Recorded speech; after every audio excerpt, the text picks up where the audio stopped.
device. Yeti Nano. Testing? There we go. Wonderful.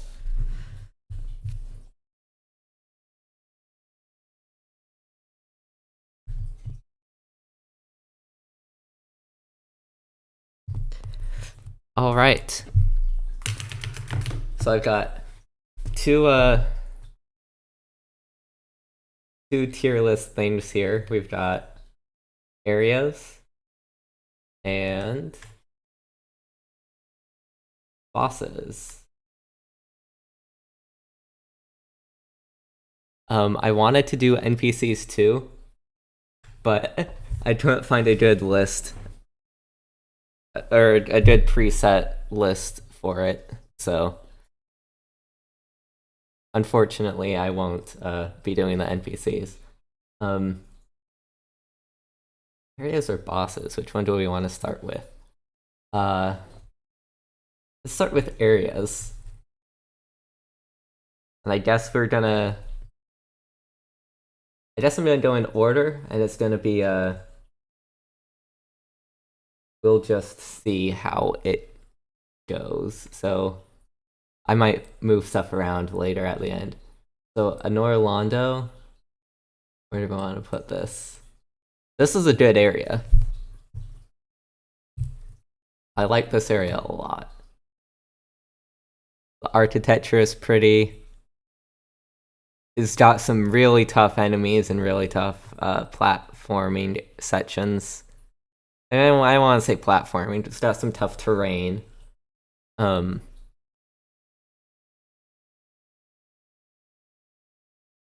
gonna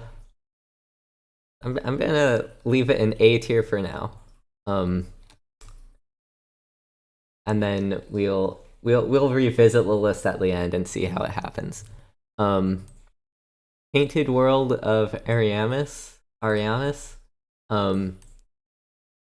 Very cool. Unique environment from the rest of the game.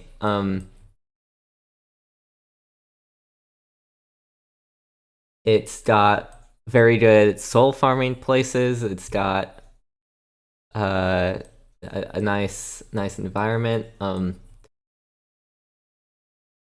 think. Let me think. We'll put it in B for now because I don't think it's as breathtaking as Anor Londo, but I still like it a lot. Ash Lake. Visually,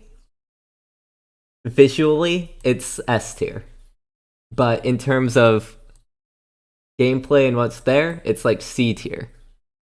But I think for now I'm gonna put it in B, probably towards the lower end of B.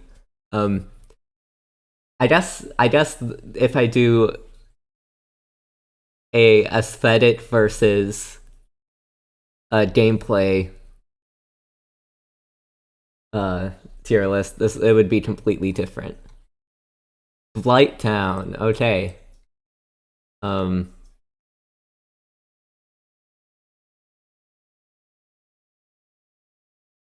Let's see, Blighttown.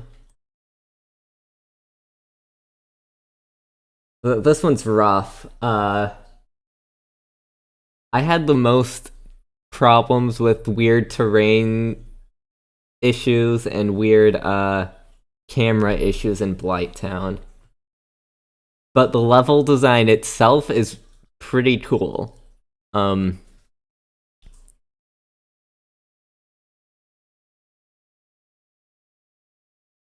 gonna put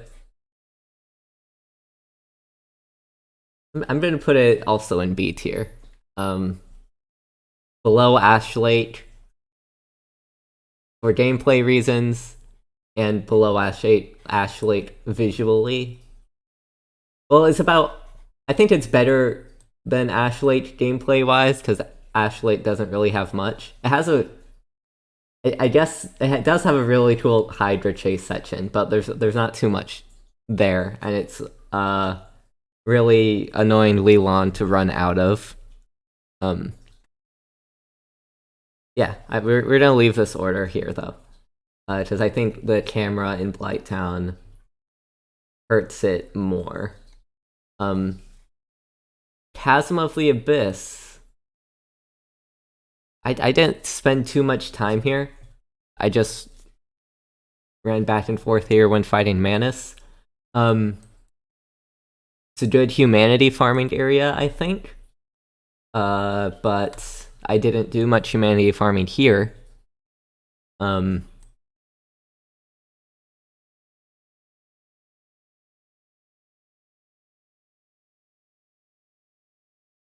Lots of... Okay, yeah, there's a couple of... I can think of one enemy in particular. This is mostly a run-back area. There's a couple enemies that feel really out of place and weird. That just, like, screw you over for no reason. But on the other hand, it does have Alvina and Sif. I don't want to, like, stack B tier too much. So I'm gonna place this in C tier, because I think I would rank it below Blighttown. And the other thing is, this is all in the context that I really love Dark Souls.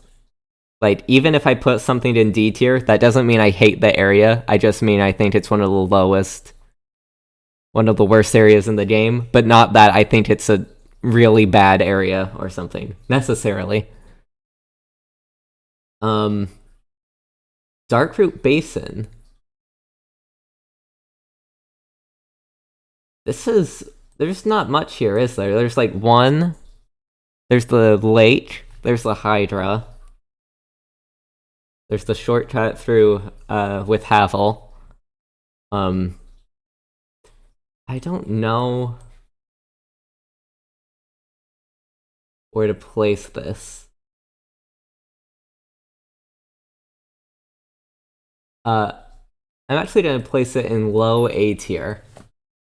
Because I really like the aesthetic. While it's similar to Ash Lake, where there's like not too much to do there.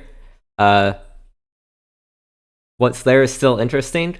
And it doesn't take a billion years to navigate. We also have Dust of Lucille here. The Golden Golem. We have a bunch of cool stuff. And it is a really nice shortcut connection. Darkroot Garden.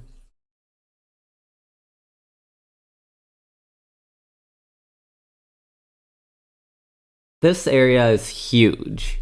I think after looking at the wiki a little bit, like there are two NPCs that I missed in this area. I missed the Forest Covenant. I missed Alvina. I did learn that those people I was fighting, I think were actual people, were actual players who belonged to this covenant. Which is interesting. At least that may not be right, but that's how I was interpreting it. It's got a cool boss, Moonlight Butterfly. It's got some frogs, some trees. I think this is a solid B tier. I think it's high B tier, but not better than Painted World. Demon Ruins. Okay. Demon Ruins is interesting because I guess there really isn't too much here either. There's once you do Ceaseless Discharge, you've got the 7 big boys guarding some good stuff though. The Chaos Ember, I think, is in there. Taking into account visually though, that's gotta be pretty high. I think it's really interesting to have like mini versions of the first couple bosses in the game as normal enemies here.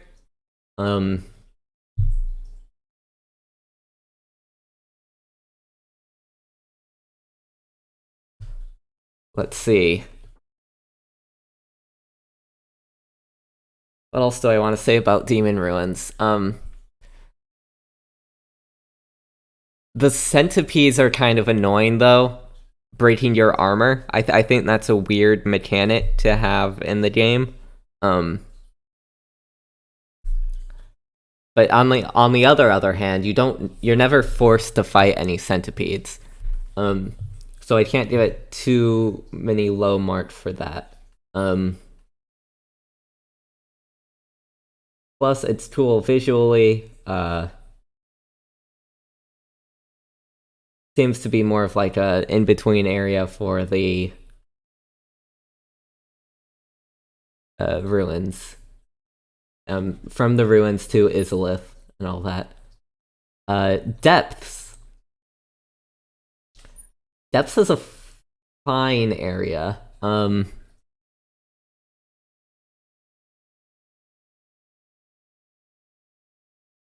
sewers are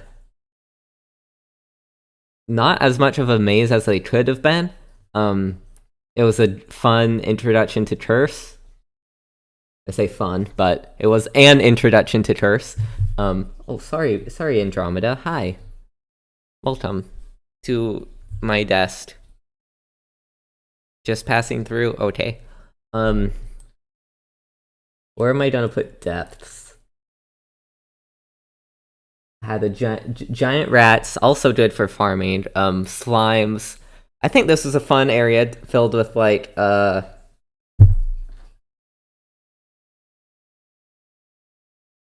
good traps, some good enemies.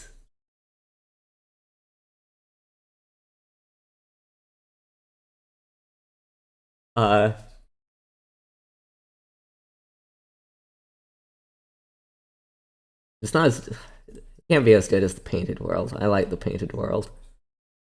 I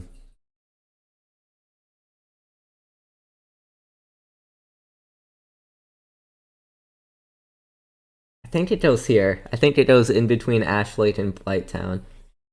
I'm thinking the more I'm looking at this, I think the visuals of Ashlake are carrying it further than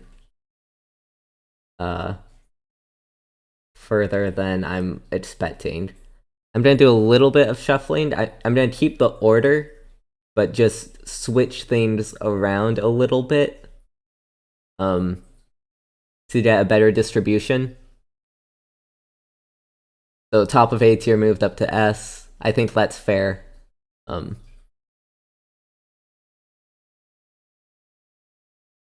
Yeah. A little bit of restructuring. Okay, Firelink Shrine. Easy S. Easy S. Because of how cool all of its connections are and its place in the world. Obviously, it's a home base area. You spend a lot of time there. Got a lot of good NPCs.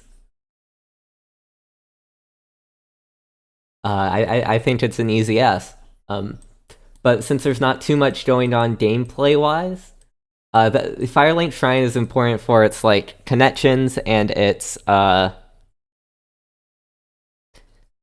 familiarity. It's your home base. It's where you go time and time again. But I can't in good conscience put it higher than Anor Londo, either visually or gameplay wise. That goes there. Kiln of the First Flame. This is gonna be a hard one to rank. Visually, it's one of, if not my favorite areas in the game. I think it's between Ashlake and Kiln of the First Flame for my visually favorite areas. At the same time, that run back is really rough. It's like a 90-second run back. However, the atmosphere is A tier. The enemies there are A tier. They're good for farming, but not obnoxious enough where... I mean, they still hit you from time to time, but I think it'd be pretty rare for you to die to them on the run back. The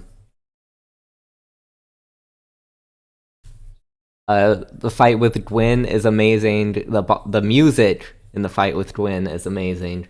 I think I have to place it right around here. I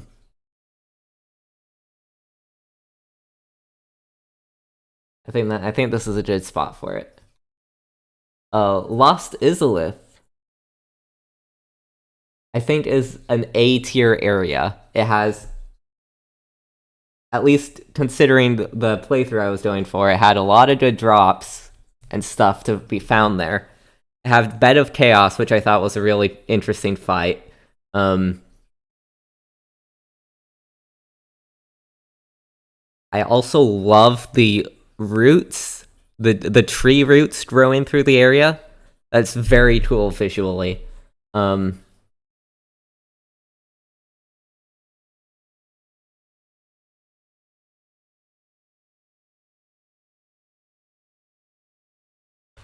gotta take into account gameplay too. There is kind of a repeat of a bunch of those flame enemies that don't really do much. But the Chaos Eaters are interesting. Are an interesting new enemy. There's the Pyromancer in there as well. Who I think was just a one-time enemy. So I can't, in good consciousness, put it below Demon Ruins. I don't think I can do that. At the same time, I'm thinking, is Darkroot Basin... Do I really enjoy Lost Izalith less than Darkroot Basin? I even enjoy Painted World less than Darkroot Basin.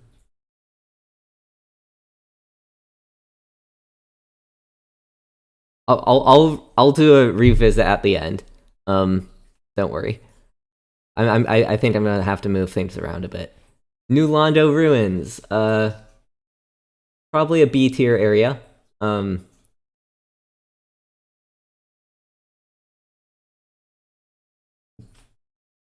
It's very cool with the wraiths, but they're really annoying and they force you to buy an item every time. Or I guess have a cursed weapon, which I never found. So that's what I'm gathering. It's a cool area from the standpoint of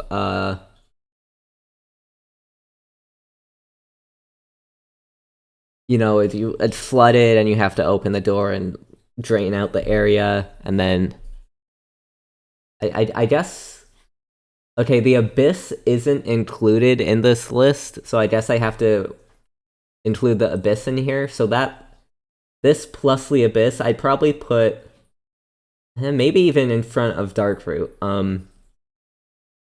Because even though it's all said and done, I thought the environment was really cool. It was fine fighting the enemies over and over again.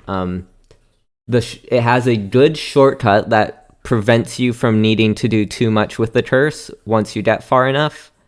Too much with the wraiths, I should say. So that's good. And then the Abyss is also just a really cool area. Northern Undead Asylum is next. This is a tutorial area. And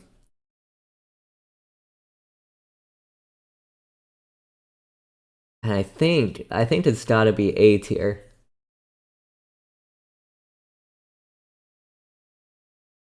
It's a great introduction to Dark Souls.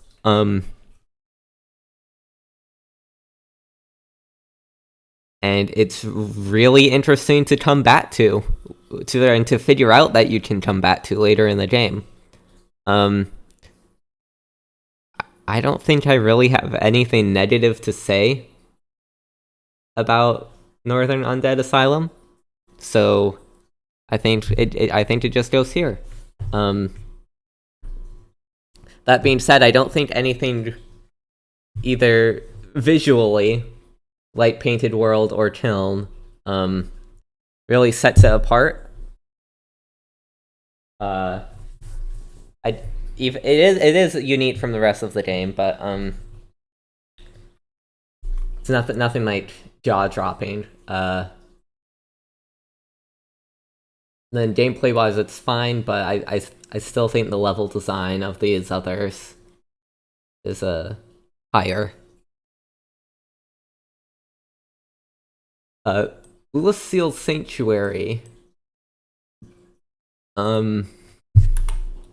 Not an area. I mean, it's like one bonfire.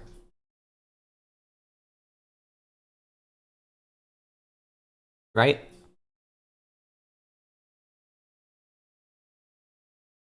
That's fair to say. I can put it in the not an area tier.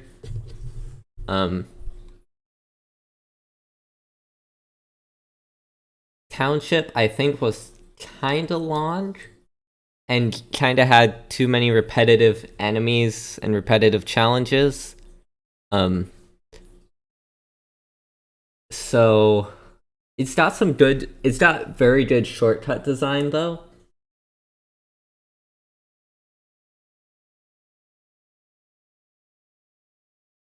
And this led down to... Okay, this didn't have a boss on its own. I'll put it here, I think. I think it was more annoying than Darkroot Garden, Londo Ruins.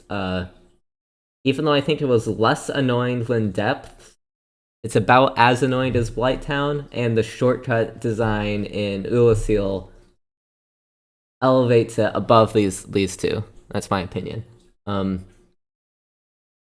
Hulad's Domain. Also not really an area.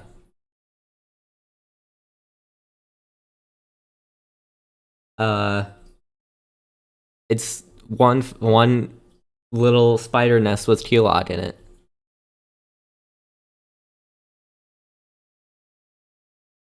I can't really rank this in level design. It's a floor. Royal Wood?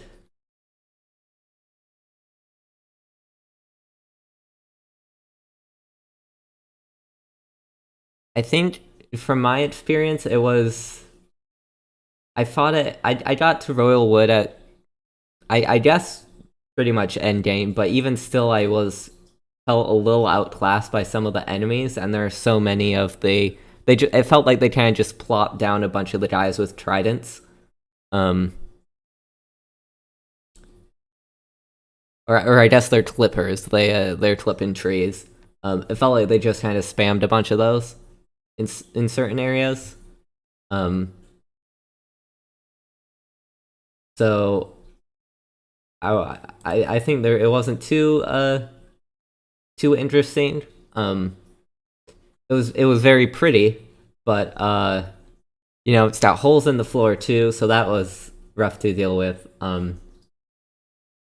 I say rough, I fell in one hole and only had to avoid like a couple. But yeah, this was an area that I was kind of like, well, I'm just gonna run through it. So maybe if I played again, that would change.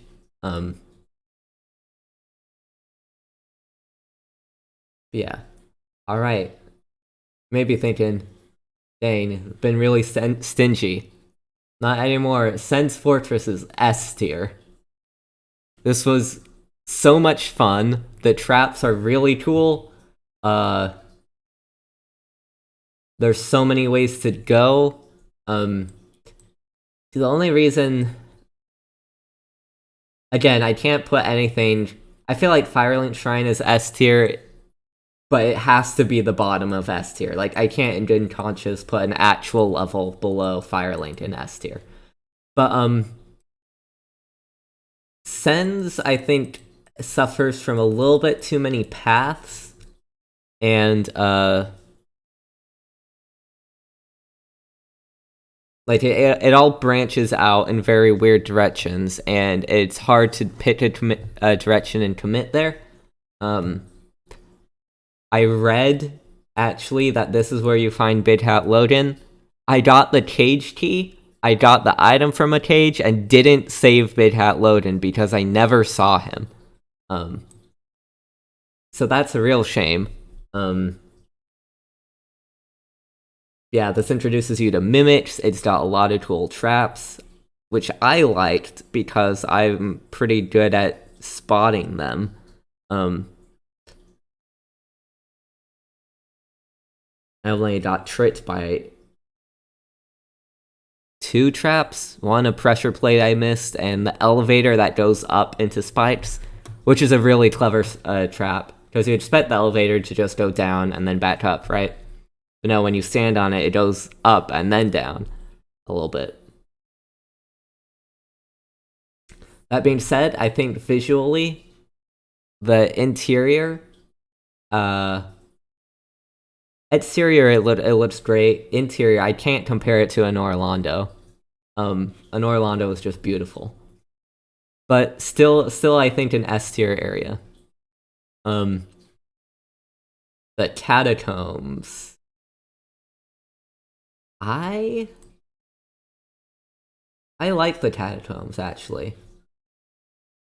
I might put it in I might put it high A tier. And the reason I'm going to put this in high A tier is because this area offers an excellent sense of progression. You're challenged with each time you try to make progress, you have to deal with these skeletons that respawn. And if you find the necromancer for each subsection of this area and kill him, then next time you go through, the skeletons stay dead, right? And don't respawn. So this has, honestly, maybe one of the best feeling progressions in the game within an area. I'm actually thinking of moving this up here.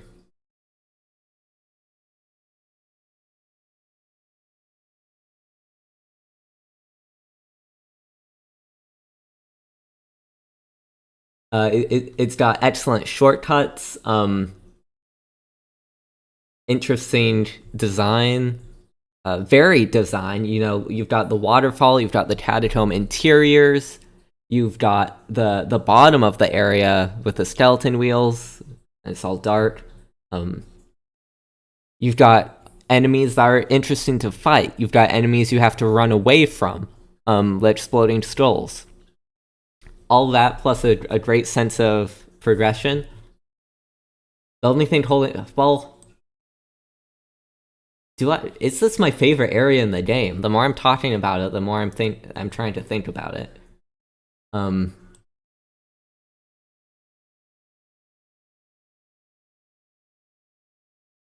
gonna leave it below Anor Londo for now. No, I can't do that. I think it has to be highest S tier at the moment. It's very good, and Anor Londo, even though Anor Londo is beautiful and is well designed in terms of gameplay, the castle is interesting. The entering the castle is a little annoying. On the ramparts, the rotating column to get to different areas is very cool. It's got 2 good bonfire placements. That really only comes into play once you can warp between them, though.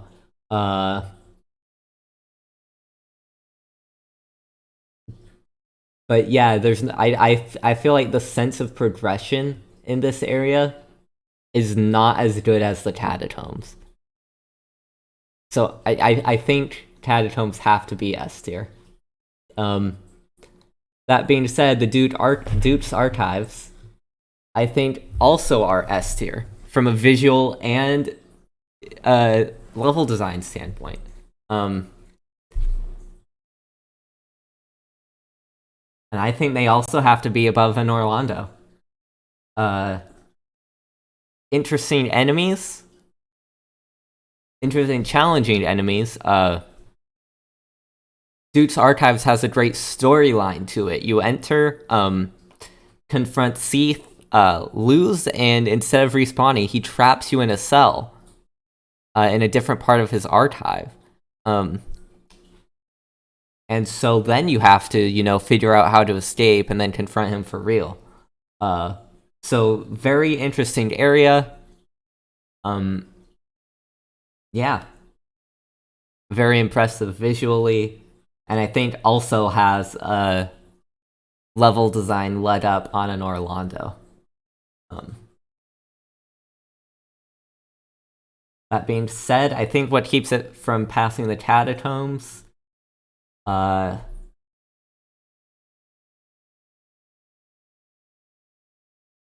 don't know. I don't think I'm worried too much about the exact order. Like it's a rough order.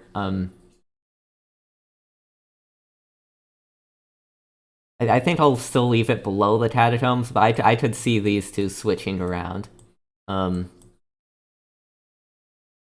Just the storyline of the Duke's Archives is great. The sense of progression in the Catatombs is also great, and it's hard to compare those. The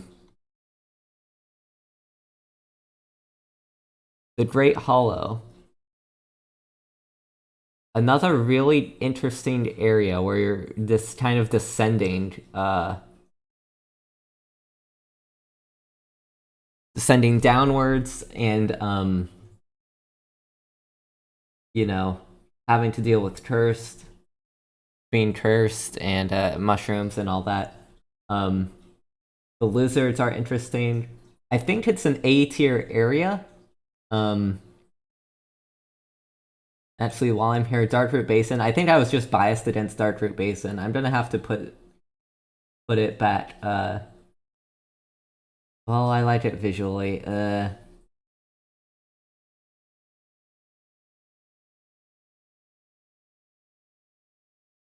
least here. I'm gonna feel like this Darkroot Basin isn't. I don't know. Anyway, Great Hollow is also. I think it's high A tier. The realization that, like, when I got through, I thought the dragon in Ash Lake was gonna save me and get me out, and the realization, oh, I can actually climb back up the Great Hollow was very fun. I had to do it while cursed. I luckily was able, once I got to the Great Hollow from Ash Lake, I was able to ascend it my first try while cursed, which felt good. Yeah, I think it's a really interesting puzzly area, because you have to figure out how to get all the items and how to get the lizards. And visually is also very good.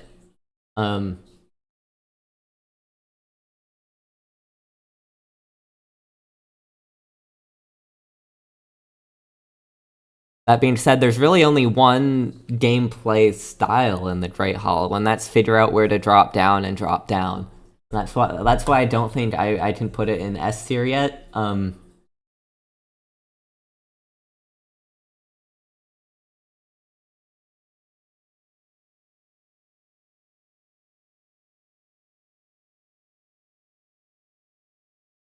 So, I'm thinking maybe I'll do some stuff at the end. Tomb of Giants. Where do I want to put Tomb of Giants? Once you have the Sunlight Maggot, it's fine. I went there pretty early. It's got some terrifying enemies. It's also got freaking Patches who tries to kill you. Let's put two of giants.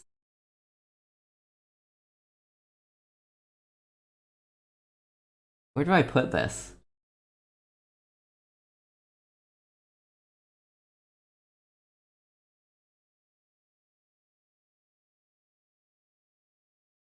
I don't think I can put it. I can in my right mind put it above Blighttown.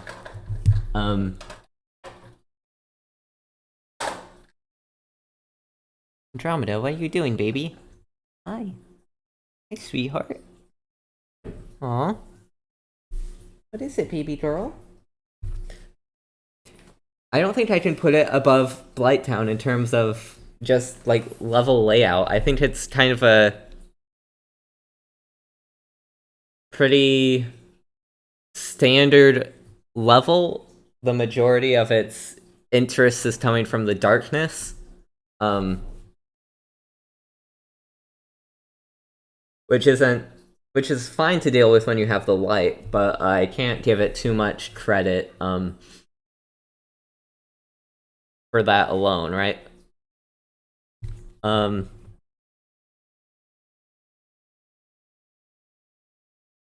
Undead Bird.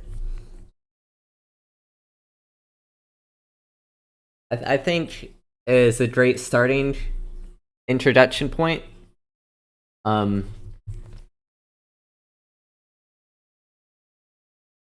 Andromeda, sweetheart. I think it should sit in either. No, I'm gonna put it in A tier, right above the tutorial area, because I think they're similarly designed. Undead Bird kind of seems to be the intended first route you go to, and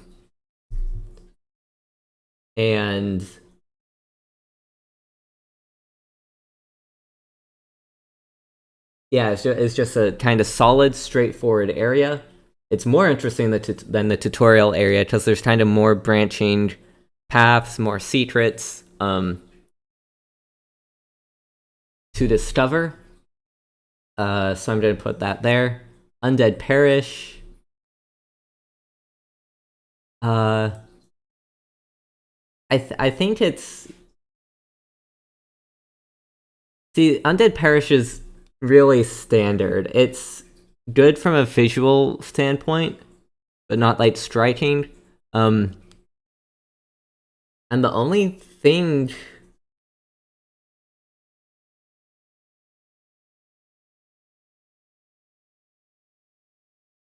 is Parish just the upper parts of the church? No, it's that whole area actually.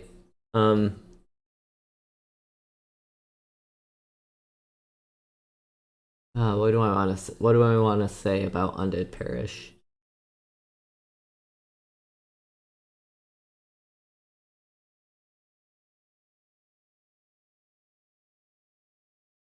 I can't put it there. Considering if it was just the top part of the church, then I'd put it here. But I think it has to go here. It's better than the more like frustrating things. It has some actually. I'll put it here. I think it's no here. I think it's less visually interesting than Ashlight and New Londo, but more interesting gameplay wise and level design wise than these than what follows. And then lastly, Valley of the Drakes. It's not annoying to go through, but actually it is kind of annoying to deal with the dragons. It feels like you kind of run past them and ignore them. It's got one range in it, and an undead dragon, which actually, not come to think of it, I never killed. I missed out on that.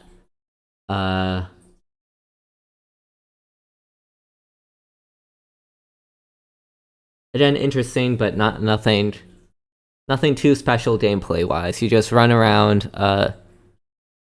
dodge enemies. It's pretty straightforward. It's narrow, but it's not really a threat too much. So yeah, I think we're gonna put that there.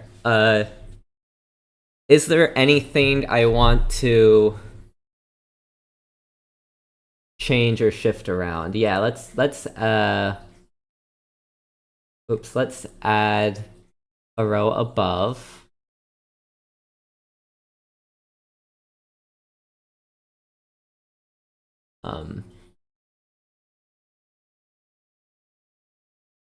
We're just gonna format this a little bit different.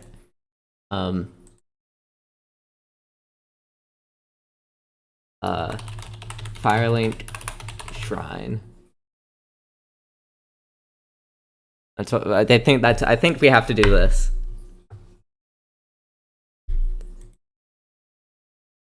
Add to dictionary there.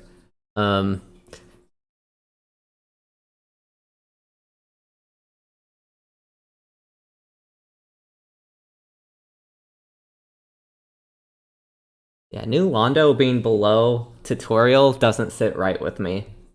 I think we need one in between A and B. So let's add a row above.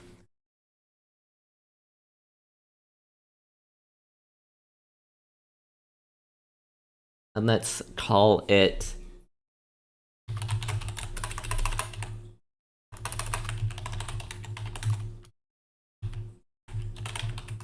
Carried by Aesthetics.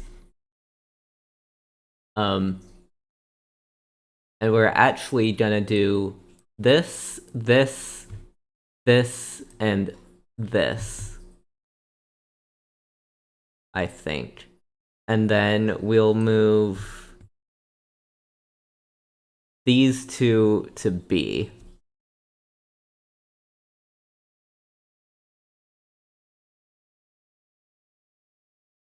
And do I want to split up B tier at all?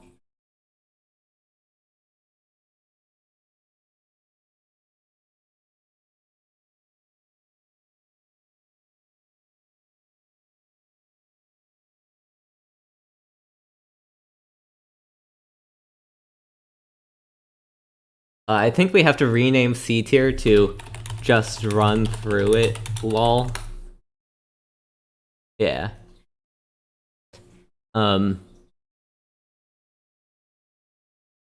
Because I'm realizing that's what these areas have in common. And that's why I kind of put them in C tier. Everything else you can't really do that.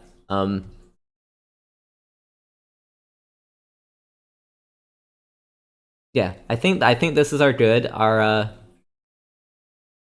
I think I'm happy with this. I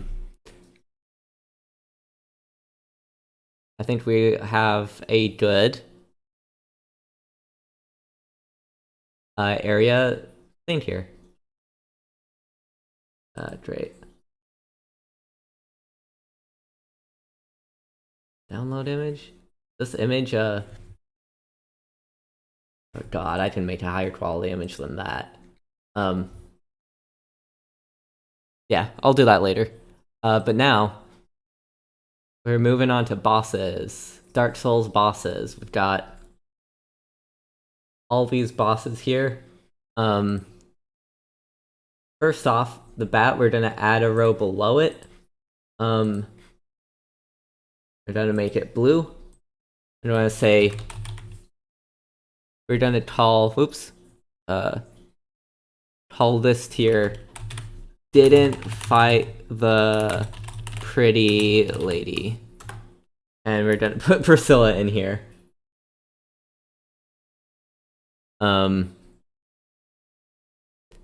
Right off the bat. And I actually want to deal with these in the order I fought them.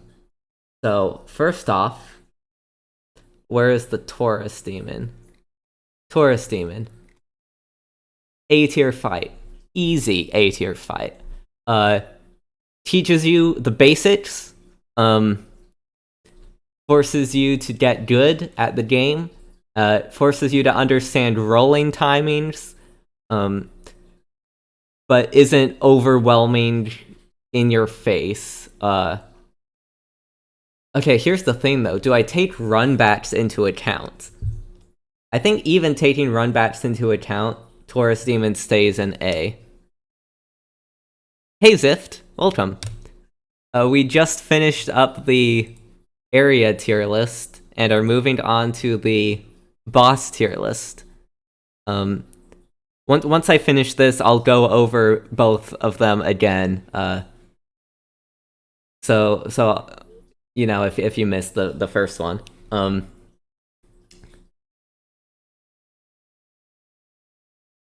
After Taurus Demon, I fought Capri Demon. So let's find Capri Demon.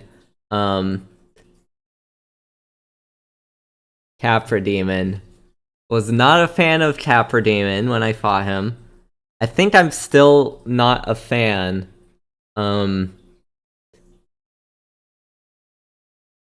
I think Capri Demon needs to be its own tier called Why Are There Dogs in Here? Because Capri Demon would be a fine fight, but the dodges at the start made it far too frustrating for me. Maybe it'll change on my subsequent playthroughs, but this is where I'm gonna put it for now. After Capri Demon, you know what? Let me quickly switch over here. I'm gonna grab the text from my boss's command. Throw it in a text document. Enlarge it and put it on the other monitor. So I'll yeah, there we go. Now at least have an easier time remembering the order that I fought them. Gargoyles was next. Where's Gargoyles? Bell Gargoyle. Okay. B for Bell Gargoyle, I think. I like this fight. I think this is another fight that really forces you to get good at the game. When the second one shows up, you know, it's like a oh crap moment. Which is interesting. I don't. I think I'll put it. Again, I'll probably be moving some stuff around, but for now, I'm gonna put them below Taurus Demon. And we'll see where that goes from there. Next up, I fought the Gaping Dragon. This, I think I'm gonna put it above Taurus Demon. I had a fun time with Gaping Dragon. I think it was good to learn its attacks. This is one where I really had to know the telegraphs better and be like, okay, I had this one. I had to come up with a strategy and a game plan, and the others I kind of just fought through until it worked. Right? Gaping Dragon, I needed a game plan to be able to survive, and I like that about it.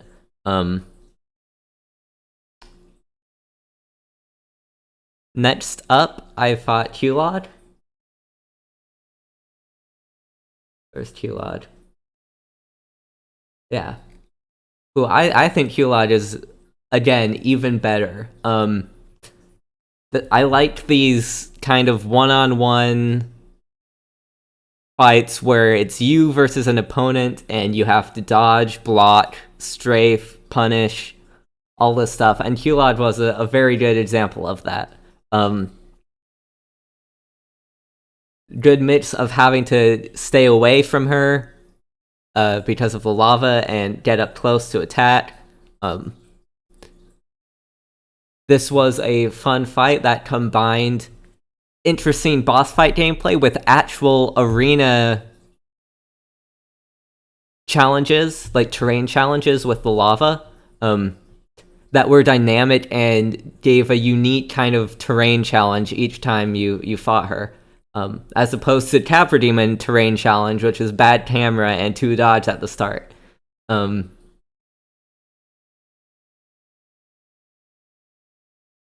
So I think kind of the dynamic danger zone on the ground with the lava from Hulad was very, very fun. After Hulad, I went and fought Ceaseless Discharge, which I think I have to put in C tier from my experience. Just because I fought it pretty early, I think. So I spent like 2 hours on this boss, I think. It's attacks with this one. There are a couple of attacks that I just couldn't dodge, even with the roll. I was rolling through them and died to the like sweeping side attack multiple times. But the telegraph for that is so close to the telegraph for its normal smash that it was hard to tell what to do there. So at the time, I didn't really know how to fight this guy besides just getting lucky with his attacks. He also spams this downward fireball attack from super far away, and I actually figured out that I had the idea to lead him off the cliff on my own, and then couldn't figure out how to get his AI to cooperate, because it turns out you need to run all the way from the start of the arena to the cliff to get him to fall off. But if you don't do that the first time, he starts moving on his own, and then his AI gets messed up and he won't chase you off the cliff. So I actually found the right solution and went away from it because I didn't think it would work. So I think that kind of a little bit of jankiness adds to why I'm going to put Ceaseless Discharge in C tier. Still above Capri Demon because I think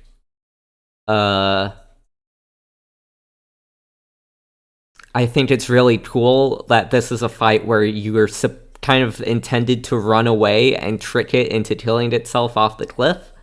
I think that is a interesting idea, but not worse than Capri Demon. Row below. We're gonna replace D tier. Maybe do this. Let's see. After Ceaseless Discharge, Pinwheel. Pinwheel. I think B tier. I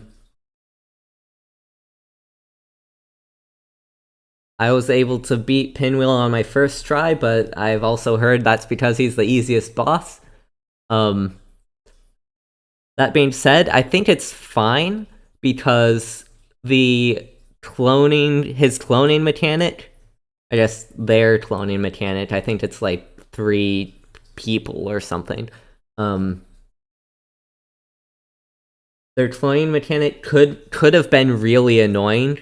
But instead, I think the idea to lower their health kind of mitigated that, and made the cloning mechanic fine, and you don't even think about it.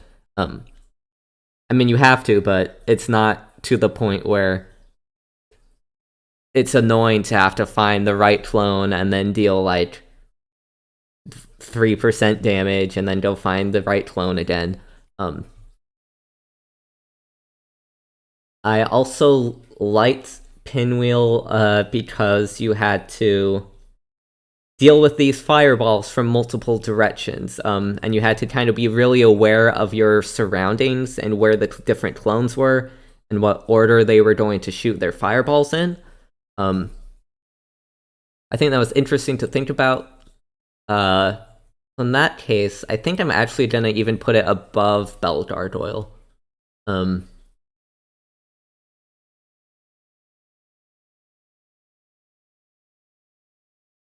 I think that's a good place for it. After Pinwheel, I went to the Tomb of the Giants, couldn't make any progress, exited, finally went back to the intersection at Sen's Fortress and did Moonlight Butterfly. I was determined to explore as much as I could without going into Sen's Fortress, because of the, I was gonna explore everywhere I could get to without 2 bells before I went to the place where I had 2 bells. Moonlight Butterfly. See, this is just a pretty boss. I like this boss a lot. That being said, I feel like I kind of ruined the fight a little bit. I don't know how to put it exactly, but this is a boss that seems to be all about waiting and dodging its attacks, and then it comes down and lands, and you can punish it then, and then you have to alternate between that and being focused on dodging. But with my pyromancy, I just chucked fireballs at it, and I think it only landed once and was dead when it did that. That being said, I think its attacks are really cool. And another good idea for a boss. But I'm not going to, well, I'll leave it in high B tier for now. We'll say that. I think it's like even more. I think it's more interesting than Gaping Dragon and Taurus Demon even. But the way I fought it, I'm not sure if I could put it above them. You know what? I'm gonna do it because that's what my heart is telling me. And like Pinwheel's also more interesting than these, but I think these are still better resulting fights. It's kind of weird to think about. I'm also like slightly taking in aesthetics to Moonlight Butterfly because I just really like the look of it.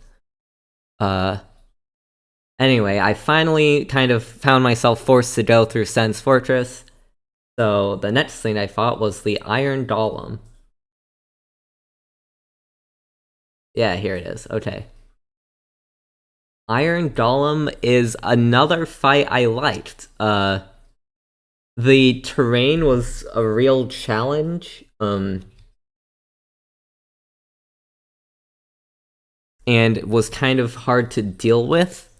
But eventually I found that the best way to fight him was to repeatedly kind of lure him to the edges.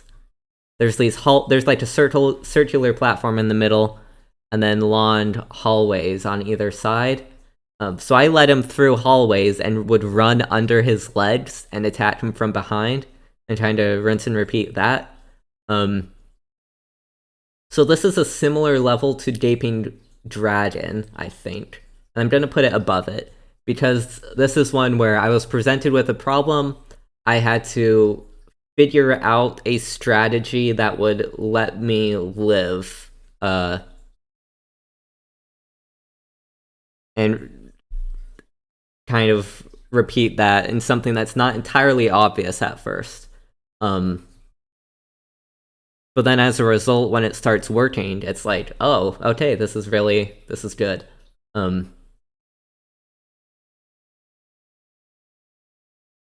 Next up, after Iron Golem, I have Goldman listed, but apparently he doesn't count as a boss.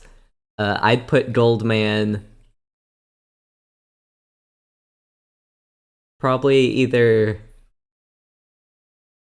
I'd probably put Goldman at the end of B tier. Hold on, can I add stuff? I don't know if I can. I'll, whatever. I won't add Goldman to this. Maybe I'll do it in post. Yeah, and then I fought O and S, Ornstein and Smo.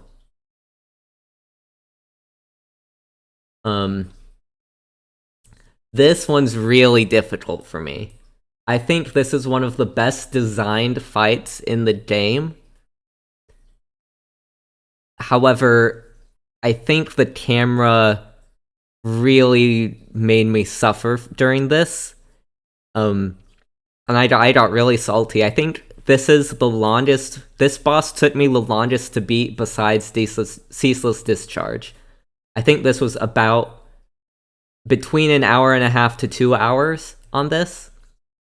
I think about a similar time for Ornstein and Smode.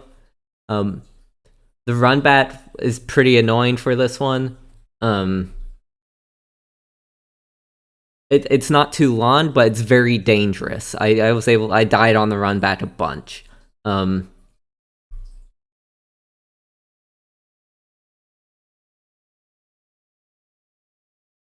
That being said, even with my camera issues, I don't think I can blame the design of the boss fight itself on those camera issues. So I think this has to be S tier. And visually, they're just super cool. Big guy with hammer, lean guy with spear. They work together very well to be a serious threat. And the fact that you can change the fight by killing one before the other is really interesting. Then I have in my boss list, huge fat man with hammer. And that is the, oh, that's a straight, okay, Asylum Demon. I didn't mark Asylum Demon in my boss list. This is a tutorial boss. I'll come back to this. In fact, let's do them all together. Because after Stray Demon, I immediately went back and fought Demon Fire Sage. Stray Demon, I think, is B. I got kind of frustrated with his magic attack, but I didn't. It took me a while to understand how that works. This is a fine average fight. You know? Yeah, I'll put it here. It's an average fight. Know what? This is we're gonna add a row above. Oops.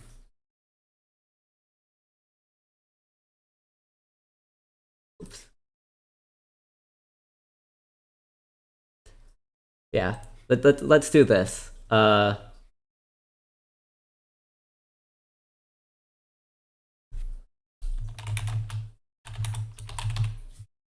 We're gonna put a thing in here called the same boss, and we're gonna drag all of these into here.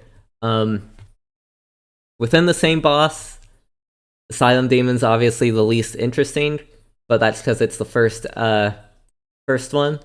Actually, you know what? I'm gonna put Asylum Demon first. I know I did a complete 180, but Asylum Demon has the most personality. Like, you go and you try to fight him, and you're like, oh god, I'm doing like no damage. And then you notice the door, and you run around him first, then come back, go around the castle, and fight him again. And you come out on this little overhang, and you're looking above him, and you're like, okay, I guess I have to drop down and fight him.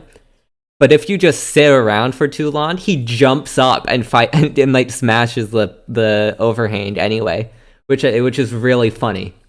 And I think a perfect introduction to Dark Souls bosses and like the unique traps and personality of the game. Then I'm gonna put Demon Fire Sage above. I'm gonna put Stray Demon above Demon Fire Sage. Because I think the Stray Demon has a better arena. Demon Fire Sage is like likes to jump around first. And these two are basically try to run behind him and attack. And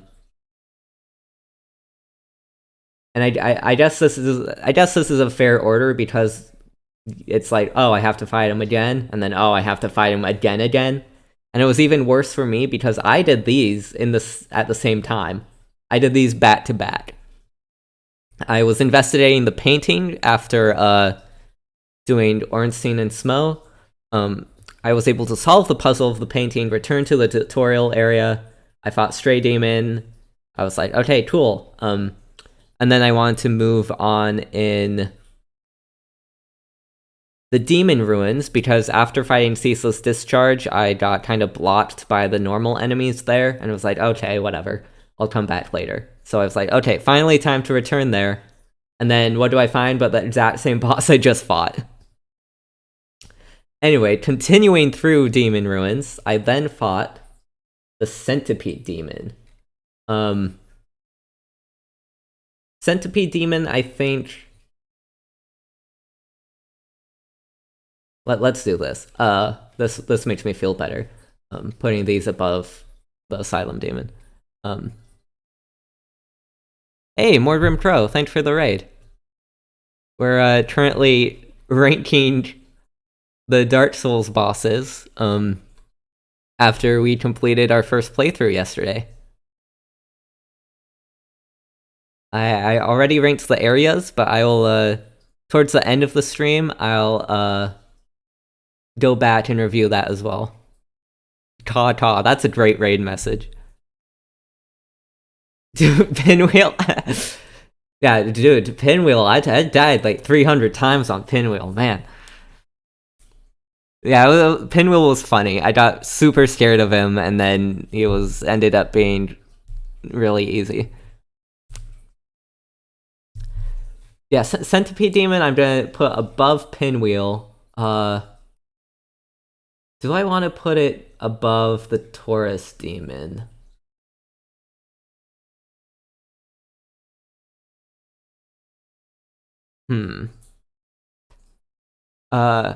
I did. I actually found every single boss on my first playthrough.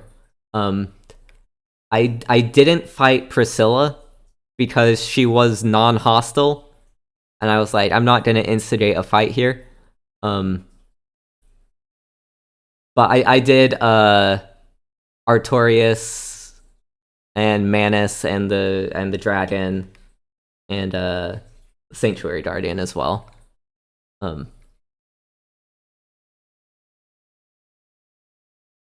Which was fun. I think that was a pretty solid DLC area.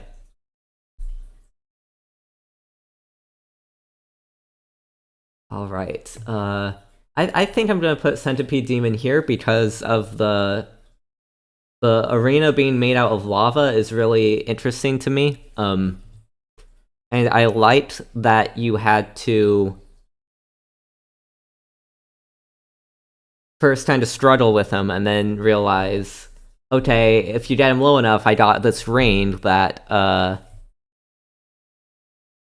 makes me immune to or reduces lava damage, and then this fight changes a bit. Oh, thanks for the compliment on the name.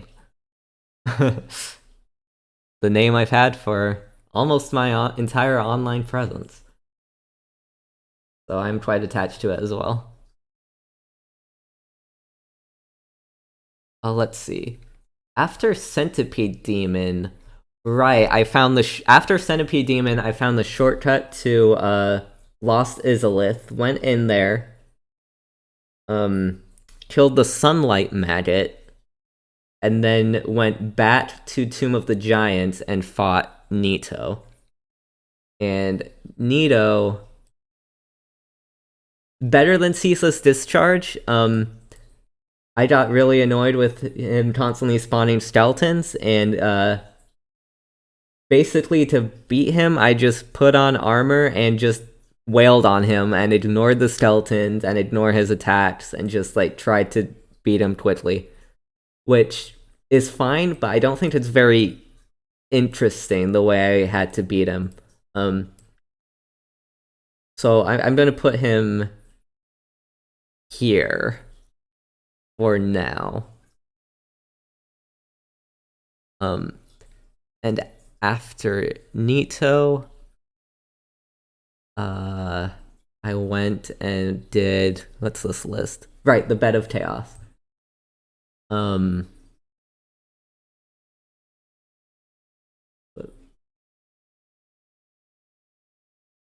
Maybe here. I did the To Link the Fire ending. Actually, I didn't entirely realize that you could just walk away instead. And I was told that the other ending is cooler, but yeah, I just let the fire burned alive and kept the Age of Fire going.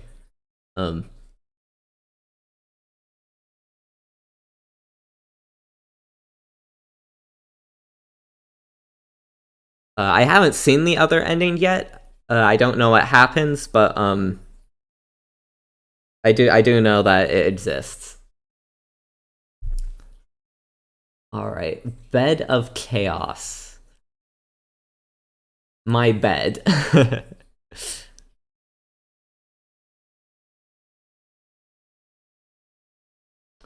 I think this is a good spot for it. It's kind of more of a puzzle than a boss fight, but I thought it was cool. I've also this is a personal list, so I'm gonna put it here. I was able to make the jump the first time I tried it, but I know I have heard that some people take a long time to get the jump right. So I got kind of lucky. But given that I didn't have an hour of frustration with this, I've gotta put it here. Yeah, I've heard a lot of people hate this one, which I think that's completely fair. But maybe I'll change. Maybe this will change when I play through New Game Plus. But for now, I'm gonna leave it here. I think it's really cool from a visual standpoint. I like how the arena like falls apart around you. It really feels like there's high stakes. Yeah, I guess you could hardly classify this as a boss because it's really more of a platforming challenge. But it's in the list, so I'm gonna put it here. You know what? I'm gonna actually change. Let's make another tier here. Let's move this down here. We're gonna call this C. We're gonna. Oops. Gonna put this down to B. We're gonna call this tier A minus. We're gonna drag these ones in here. We're gonna make a new tier below. Hardly a boss, but still cool. And that's where we're gonna put the Bed of Chaos.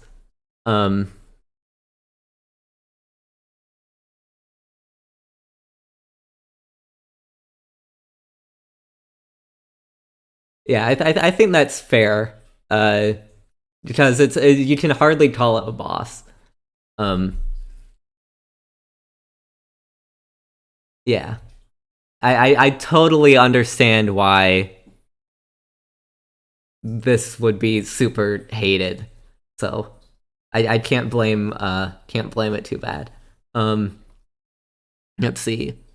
After Bed of Chaos, I went through Duke's Archives and fought Ceaseless Scaleless. So let's grab Ceath. I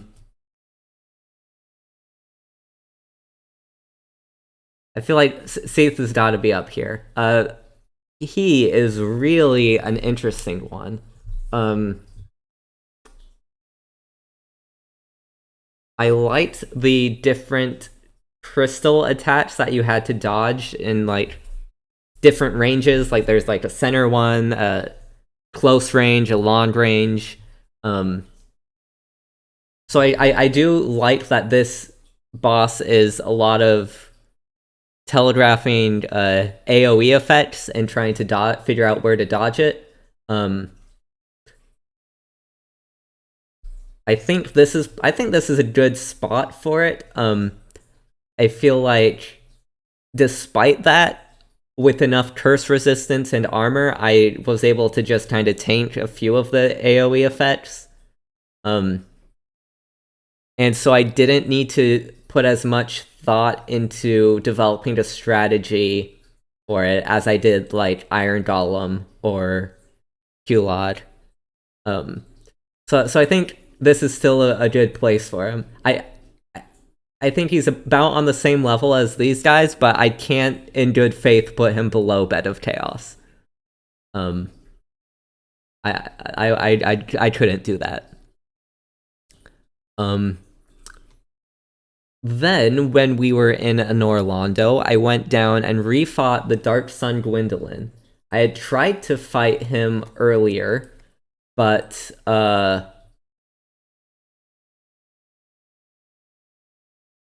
don't think I had enough damage output at the time. So, in order to not get obliterated, I came back to... I think this is the only boss I left because I was too scared to fight. Well, I don't even want to say too scared to fight. I left and saved for later. I did Sif, but only because I didn't want to fight the dodge as well. But with Dark Sun, I almost consider Gwendolyn kind of similarly not exactly a boss, since it's more about... This is a fight where it's running and dodging, which I still think is really cool. But it's not like these other fights where you have to, you're in the mix. It's dodging for a set period of time and then attacking and then dodging. Not when you're constantly mixing, dodging, and attacking. I guess that's kind of similar to the Moonlight Butterfly, though. I think it's definitely more of a real boss than Bed of Chaos. And because of how interesting that is, I think it was really a really cool thing to do to try to get good at his attacks and maximize how far you can get and how quickly you can get that far, without putting yourself in mortal danger. So I'm gonna put him here.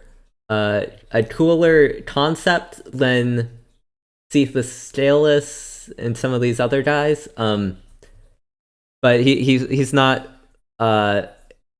fun enough to warrant moving up higher. See, I might need to rearrange some of this stuff, but I think we're pretty good for now. After Gwendolyn, I fought Sif. I was very much more powerful than intended for Sif, I think.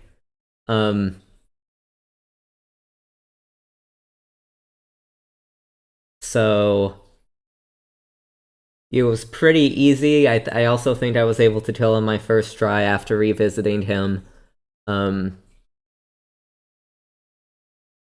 it's hard for me to really judge this one because I didn't spend as much time on it. We're apparently... This is a messed up tier list. We're gonna do this, though.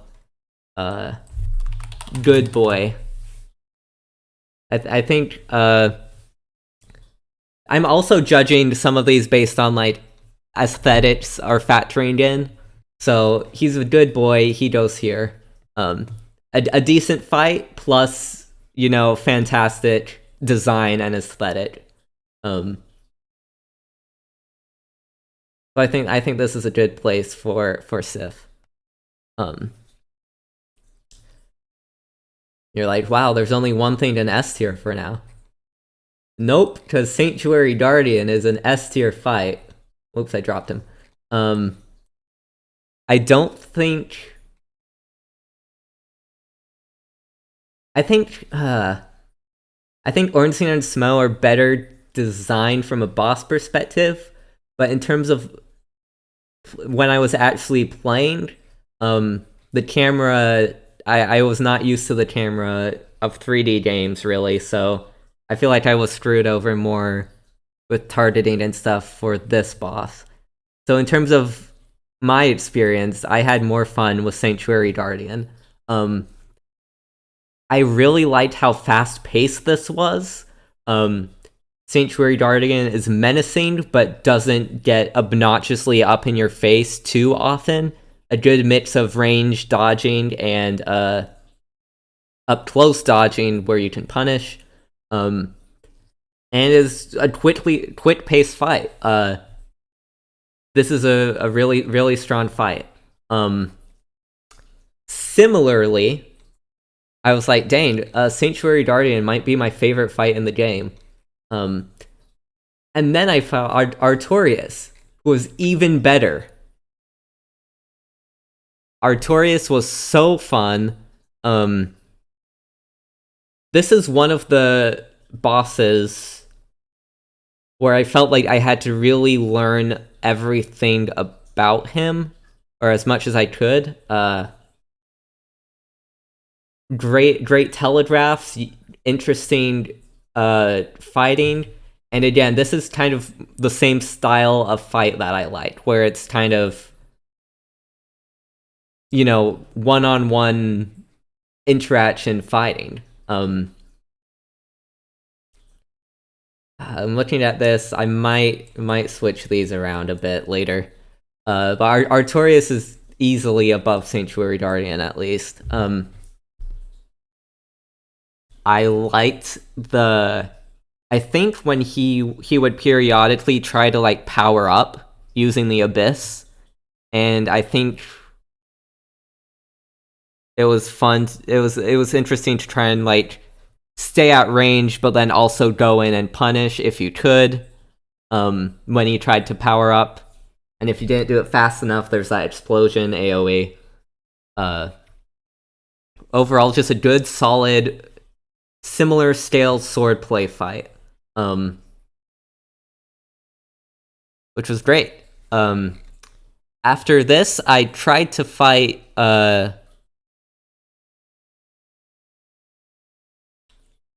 Actually, yeah. After this, I think I tried to fight Calamite and Manus, and was like, okay, I don't want to do this yet. I finally went back and did 14s. 14s, I think have to go here.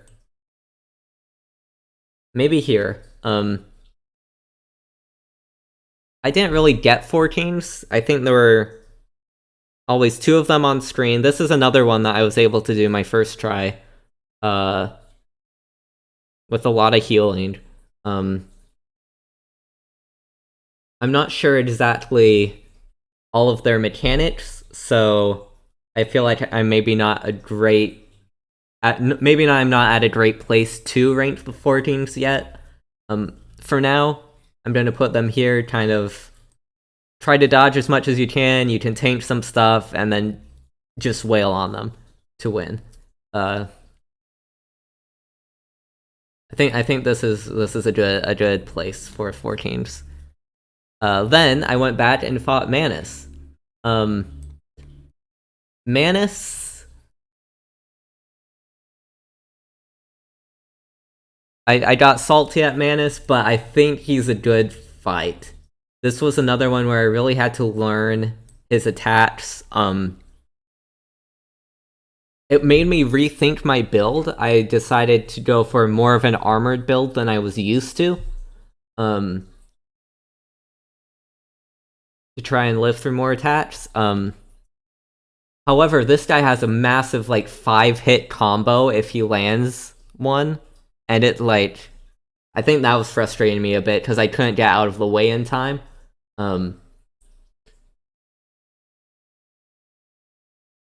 Maybe... Yeah, I think if I had different armor, maybe that would have or had a lighter roll. I could have dodged more. So this I have kind of mixed opinions on it, because this is still a pretty recent fight for me.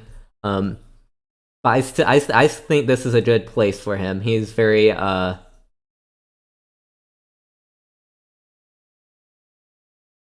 very cool to fight. Had a variety of attacks. His arena is great. His aesthetic is great. Decent average fight itself. Then I fought Calamite, which I might put Calamite here. I think 3 of the DLC bosses are like excellent, or 2 are excellent. Manus is pretty good. I didn't really like Calamite because I had I think it was difficult trying to balance healing and attacking with this guy. He had a lot of electric attacks that just like take almost all your health away if they hit, stun locking you. I don't think I was able to roll through his the attack where he goes in the air and spits electricity downwards. I always had to try to shield or tank that. While I was fighting him, I didn't know about his mechanics of when he picks you up and curses you to take double damage. I didn't really know what that attack did, so that probably would explain some of the frustration I had. I realized after the fact, when he gives you the rain that makes you take double damage, I was like, oh, that's what that did. Overall, this is one where similar to Nito, I just put on my best armor, tried to balance my best armor with still being able to roll at least medium fast, and just try to fight him. I feel like I can't, in good faith, put him above Nito or Discharge based on the amount of fun I was having, but this did at least force me to learn his moves. I couldn't, because where Nito, I didn't even have to learn all of his moves. Calamite, I still needed to figure out his telegraphs, his attacks. I needed to learn when to dodge, when to punish, when to not punish. And even still, I felt like it was a lot of forced healing and stuff like that. So, iffy on Calamite. Maybe if I fought him again with some of the knowledge, I would change this placement. But for now, this is where he's gonna go. And then Gwyn. Gwyn, I think I put Gwyn here. I think he is very similar to Artorias, where it's like, one-on-one swordplay. I love that a lot. Gwyn also forced me to change up my playstyle a lot. Where normally I was using like the Black Knight Greatsword for some of these later fights, and normal swords for most normal enemies, I actually fought Gwyn with Pyromancy, for the most part. I think with the light roll, dodging his attacks is a lot of fun. You feel the rhythm, and it's just really fun to dodge. Even four attacks in a row, which is pretty rough. Not as bad as Manus' 5, but it felt more natural to dodge the 4 than even Manus. So this was a really fun fight where, it's a mix of bait his attacks, then punish, bait and punish. Either bait a grab attack, bait his kick, or just roll through his fire sword and punish. He barely gives you any time to heal. In fact, I think he punishes you for healing pretty badly. Like, he always tries to do a stab on you. So you have to really use your environment to your benefit if you want to heal during Dwin as well. So I got a little frustrated with the camera sometimes, but I think that's, again, more a me issue with 3D games than just anything wrong with the design of the fight. I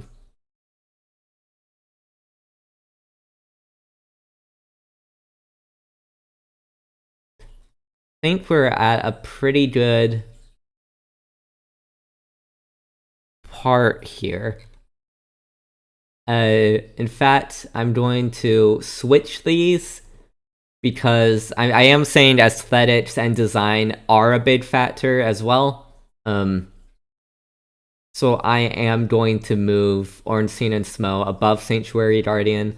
I think I had more fun with the Sanctuary Guardian fight, but the more I think about it, the more I think Ornstein and Smo have a better designed fight, and their character designs in general are just very, very good.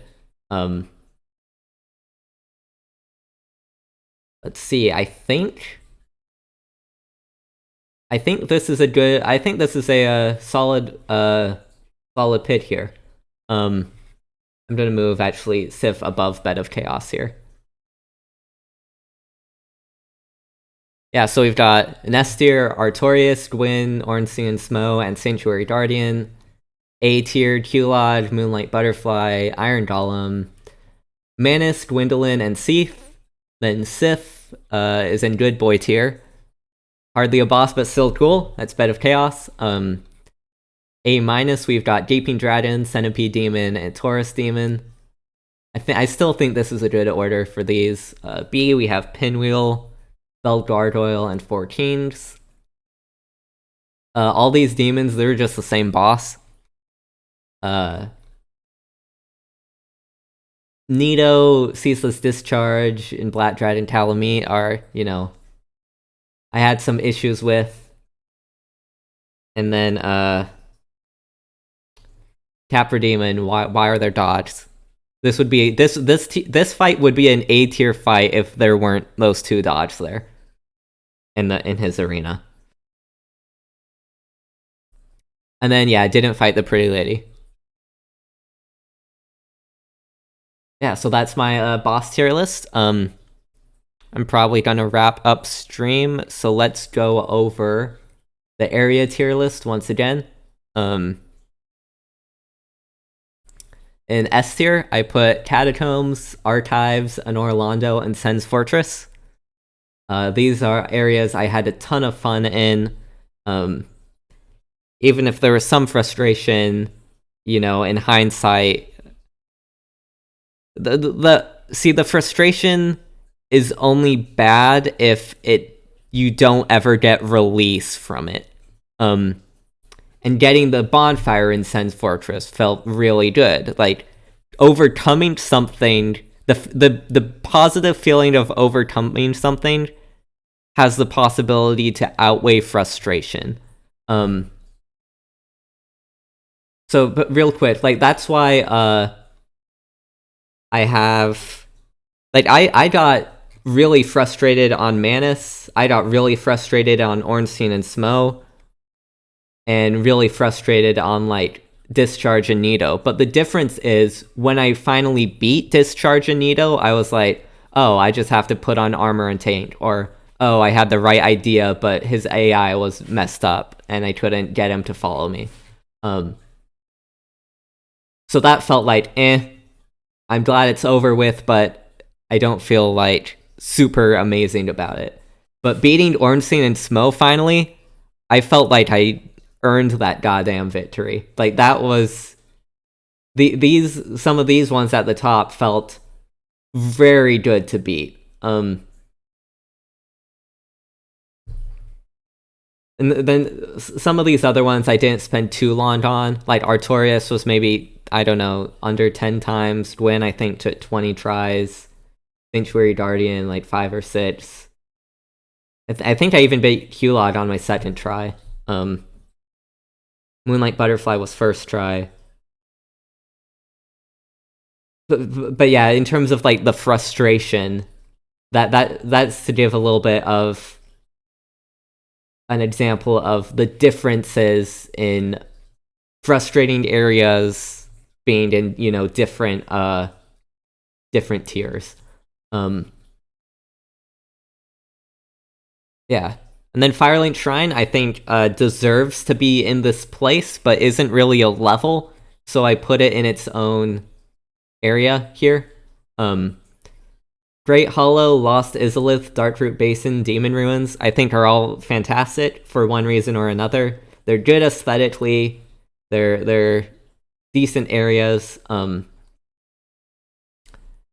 These are areas I think are fine, but are just really good aesthetically. Ariamis, Kiln of the First Flame, Ash Lake, and New Londo Ruins, I think are amazing aesthetically, and are like okay gameplay wise.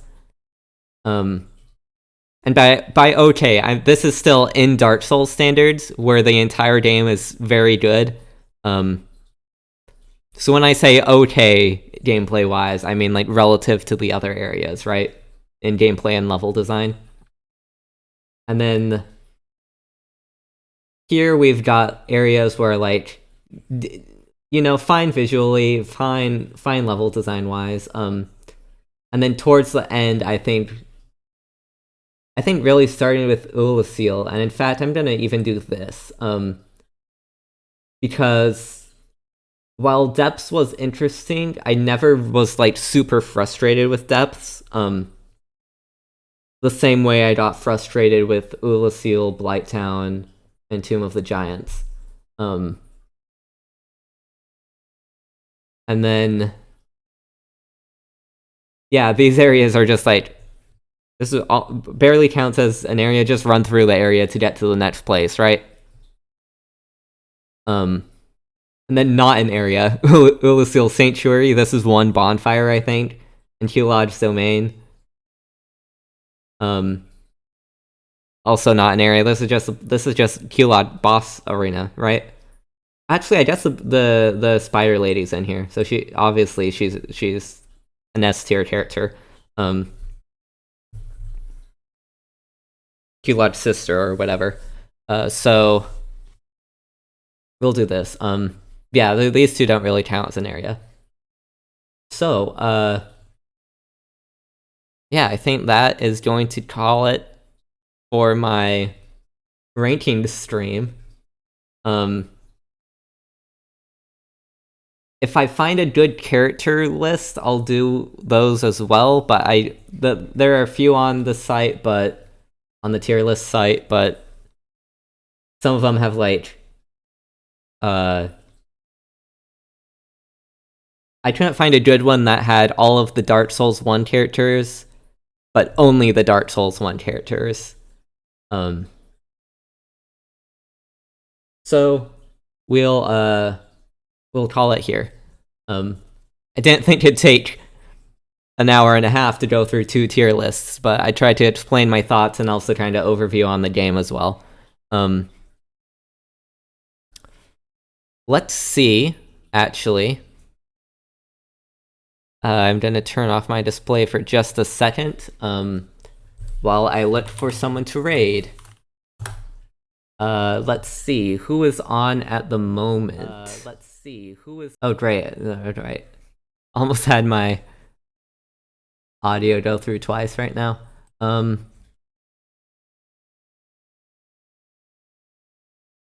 there anyone on that I know, really?